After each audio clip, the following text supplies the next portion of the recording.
And we talked about a formula, and the formula was what? I equals PRT. I equals PRT, and my I was the what? Interest. Interest. My capital P was principal, which meant what?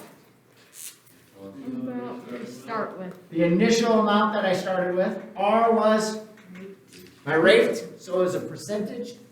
The biggest thing is that I have to remember what? To turn it into a decimal. And T was time in years.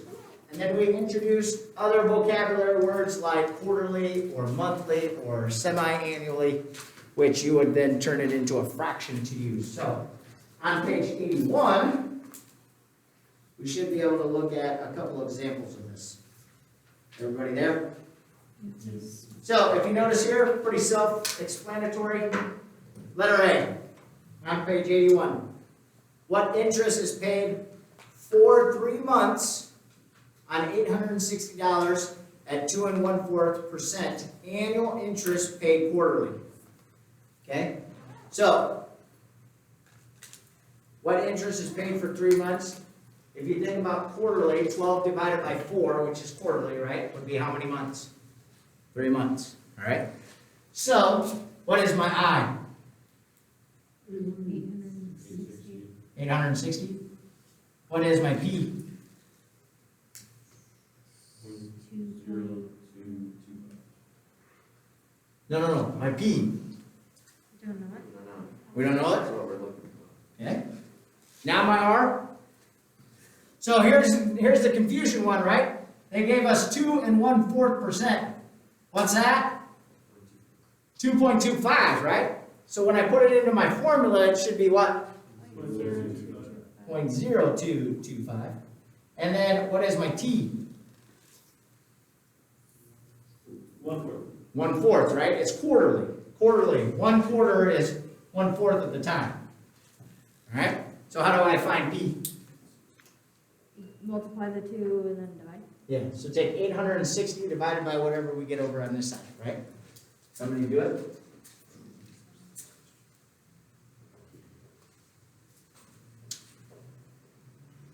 Now, hold up a second. Everybody agree with this? Jeffrey, what's wrong? That's not the interest. Read the question again. It says, what is the interest, right? So do we have everything in the right spot? No. You gotta speak up if you know that it's wrong. What is the interest means we're looking for the interest. So my P was actually my $860, right?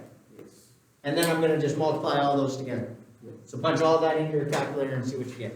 So this would 860 would be like what's in your account right before the Exactly. right at the beginning of the month. Yes. So you could just like put like a bunch of money in your account at the beginning and then take it all out and then account to get interest for it. Essentially. A lot of the times though, in some of these kind of things, it's gonna be a special account that if you withdraw from it, you might have to pay a penalty or something. So that discourages people from doing what you're saying. Alright. But yeah, essentially, yeah, that could happen. But 860 times 0.0225 times, remember this is just 0.25 again? So what'd you get? $4.84, right? Again, do not round until the very, very end, right? So I equals $4.84. So again, what do we notice? Not real great, right? But at least we're getting something. We're not having to pay for something. And so the other thing that you got to start thinking about is this is relatively a small percentage, right? 2.25. Ladies and gentlemen, if you find some kind of an account that's going to give you 5 or more percent, sign up, put all your money into it right now. Because you're not going to get that anywhere else. Trust me.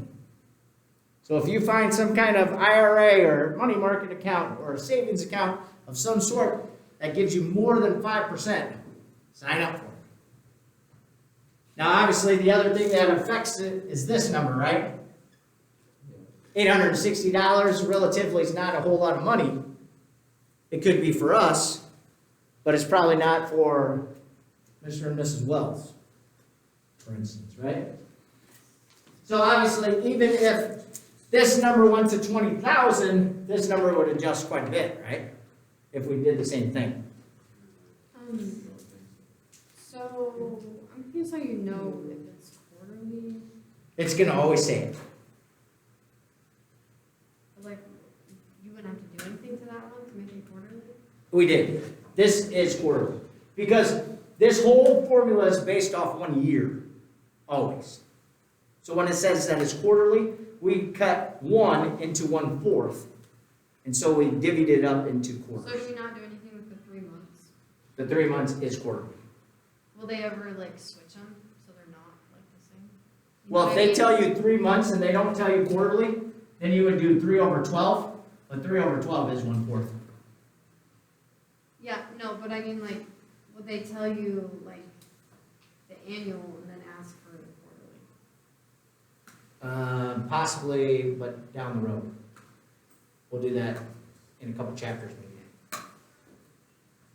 So if you would want to know, but they're not going to tell you both because you're either going to get it annually or you're going to get it quarterly. The amount of interest. You know what I'm saying?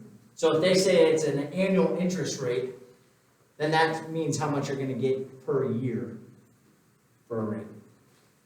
But you could still find the amount per quarter, because I would just take my yearly amount and then divide by 4, because it's quarter. Does that make sense? How about B? Finding interest for 1 month on $350 at 3.1% annual interest paid monthly. So again, what are we looking for again? Interest. The interest. We're still looking for the I. This just changed to 350. This would change to what?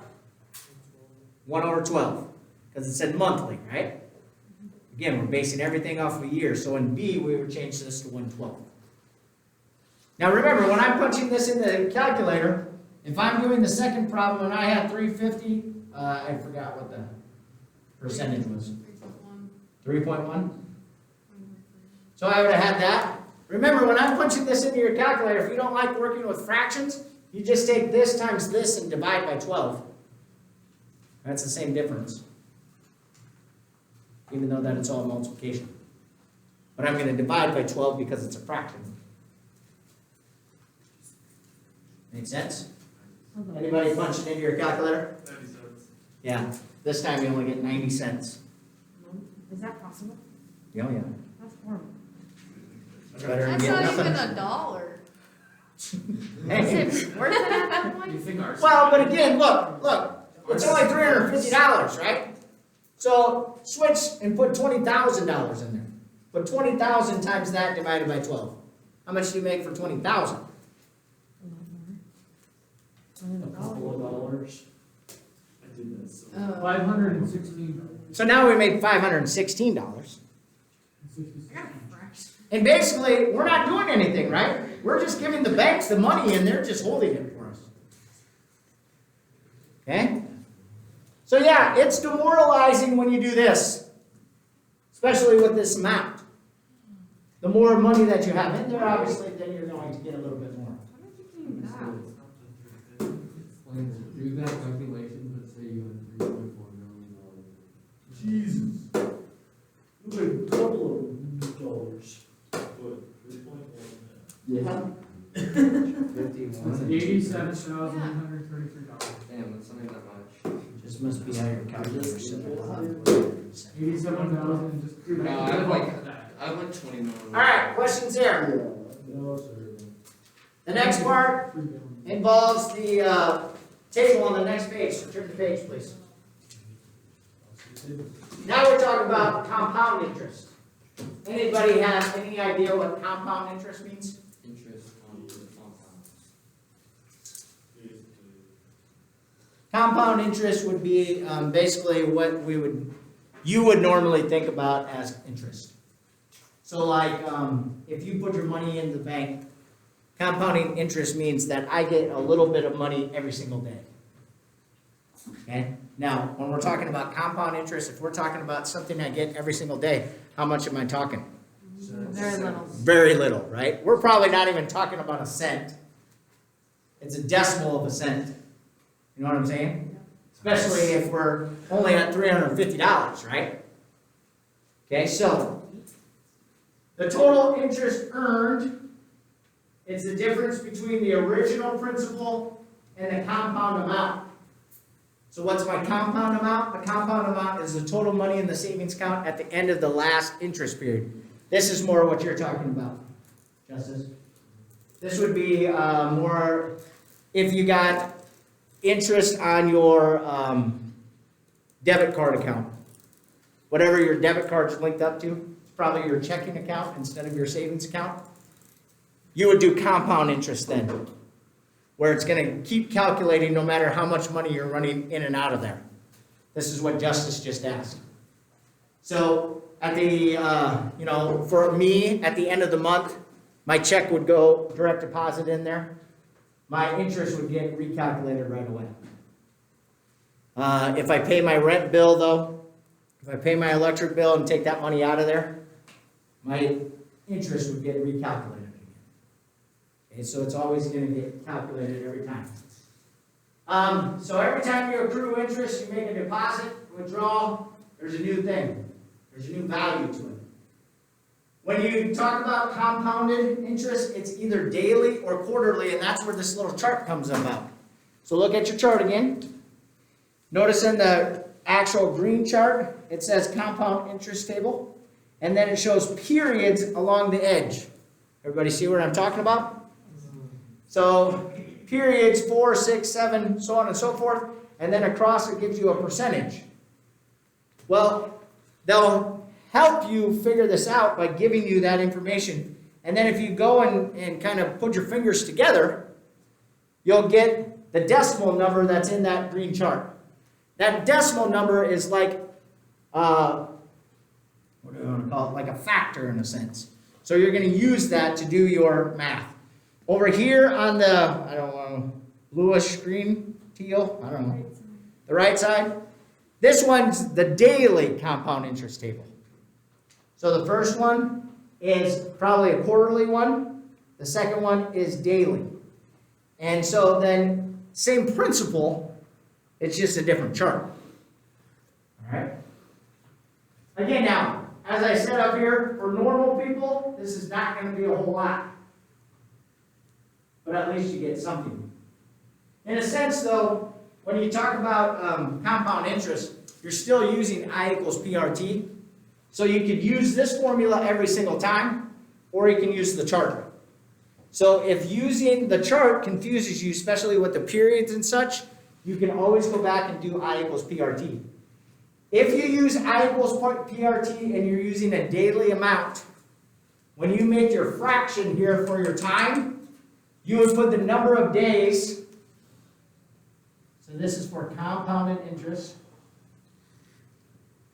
You would put the number of days over what? 365. But again, if you can calculate and use the table, it's probably a little easier. All right? So, first, let's just talk about compound interest in a sense, and that's in C and D. So everybody's on page 82. So we're actually before the compound interest table. So we're going back to I equals PRT. In letter C, it says your bank pays 3% interest compounded quarterly on October 1st and January 1st. You had $700 on deposit on July 1st and made no additional deposits or withdrawals. Find the account balance on January 1st. So, first off, if you read that, you understand what it's saying. But here's the thing. If you think about this as quarterlies, start counting months. Okay? So obviously we start at the beginning of the year. So January, February, March would be quarter one, right? Everybody agree? Then what? April, May, and June. July, August, September. October, November, December. That's my 4 quarters. Do you get that? Okay? So what did it say? It said you had $700 deposit on July 1st and made no additional deposits or withdrawals. Find the account balance on January 1st. So again, how much interest do I get quarterly? 3% per quarter. So it asked me how much interest I made. How much did I have in there? $700. Okay? What was my percent? 3%. So I turned it into 0.03. And what length did I do this for? 1 quarter, right? So we are going to do 2 quarters, but in compounded, you have to figure out the interest and then use the new amount to do the next one. So compound means you're adding your interest in all the time. That make sense? Okay, so somebody punch this into your calculator. Should be really, really small. 5.25? Everybody get that? Or understand at least how you're getting that? You're just punching it in? So take 700 times 0.03 divided by 4. Why did they put October 1st in there? Do we need to know that? That's the proof. Yeah, that was just the first one. So October 1st, we're figuring it out, and January 1st, we're figuring it out. We're just doing the actual calculation on those 2 dates. For both of them, or just? Well, you're going to use this amount for the second one. So this would have been my October 1st one. And then I'm going to do it again January 1st. Okay? So, here's the key. So before, when we were doing taxes, we always went back to the original number, right? Now we're going to include this. So we're going to do the exact same calculation, because we want to know what our interest is at the end of the second one. But we're going to add our interest to our principal, and it becomes our new principal. So here is where we get $705.25. So again, all I'm doing is adding the interest to the principal. And then take the tax over this one too. And now I'm going to recalculate again. So times 0.03 times, and again, we're going to use 1/4 because now we're at our next quarter. Okay? So we would have done this 4 times, but we started ours in the middle. We started ours in July. That's why we only did it 2 times. That makes sense to everybody? Because it didn't say we started in July 1st. Okay, so July, August, September was one, October, November, December is the other one. So we would calculate it then on October 1st and January 1st. That makes sense? So somebody punch this in your calculator. How much? 5.29. 5.29. So look, by adding my interest to my principal, I gained 4 cents. Woo! Right? So, here's where you got to be careful on the quiz and the test.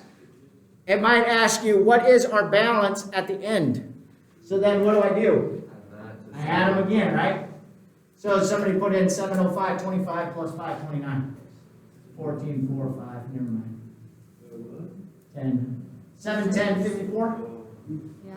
So my grand total at the end of, or the beginning of January 1st, my new year, would be $710.54. Let's go.